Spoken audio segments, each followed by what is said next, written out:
Hello everybody and welcome to this video. In this video, we are going to discuss how to set up Wixpa Google Shopping feed. So let's get started. This app is specifically designed for Google, but it also supports other platforms like Facebook, Pinterest, Microsoft. And it also provides real-time syncing, bulk editing, feed rules, multi-language and multi-currency support, and error-free feeds. First, you have to install this app.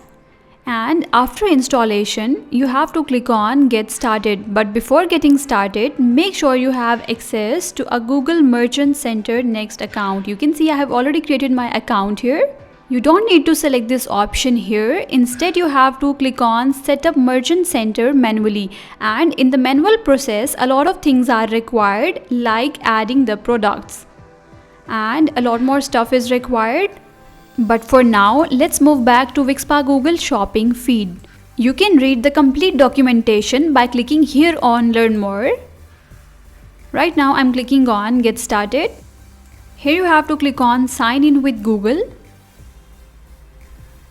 Select your Google account and then click Continue to proceed. Make sure you select all scopes when connecting your Google account and then click on Continue.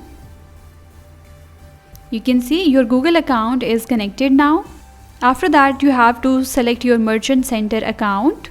I'm selecting my account and then you have to click on Connect Merchant Center. You can see connecting Merchant Center is necessary. So I'm clicking on Connect Merchant Center. Now you have to verify your domain and you can either verify it manually or use the app to do so. Right now I'm using the app. So I have copied this code and then clicking on this arrow icon to proceed. It will take you to the app embed section. You have to paste the copied code here and then turn on this extension. After that, click on Save. Now let's close this tab as we are done with this step. Now you have to click on Test Your Domain. You can see our domain is finally connected, so I'm clicking on Continue.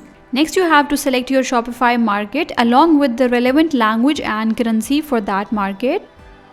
I'm selecting the United States. You can see the language and currency are being selected.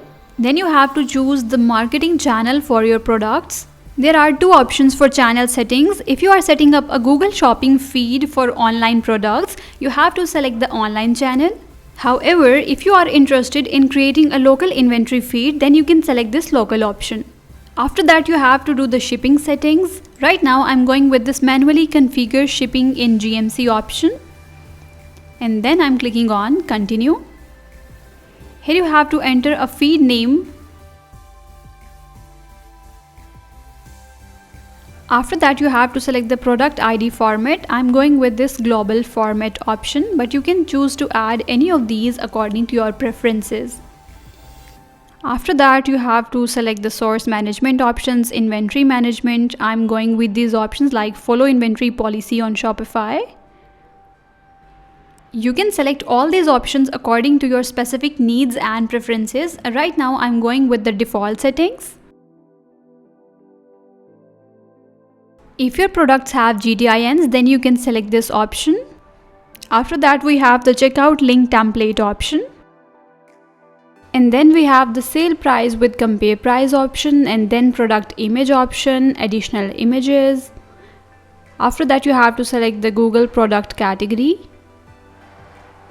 And then we have to select the default age group, gender and condition of the products. However, you can skip filling out these UTM tracking parameters. Now, after making all the selections, I'm clicking on Finish. Then you have to click on Sync Now. After clicking on Sync Now, you will be directed to the pricing page. I have already purchased the plan, but you can choose a plan that best fits your needs, or you have the option to customize your plan according to your specific requirements. After that, you will have to wait for a while as your products are being uploaded. Now you can see there are 38 SKUs, and if I click on View, here you can see the status for all my products is pending because they will be approved after Google's review process. Now let's move to Google Merchant Center next and click on Products. Let's reload the page. You can see the products are now showing here and they will be approved after Google's review, typically within a few hours. You can see the availability status here, like out of stock, in stock. All the products are showing here. And let me tell you one thing clearly, we use Content API, not XML. So this is how you can set up Wixpa Google Shopping Feed app on your Shopify store.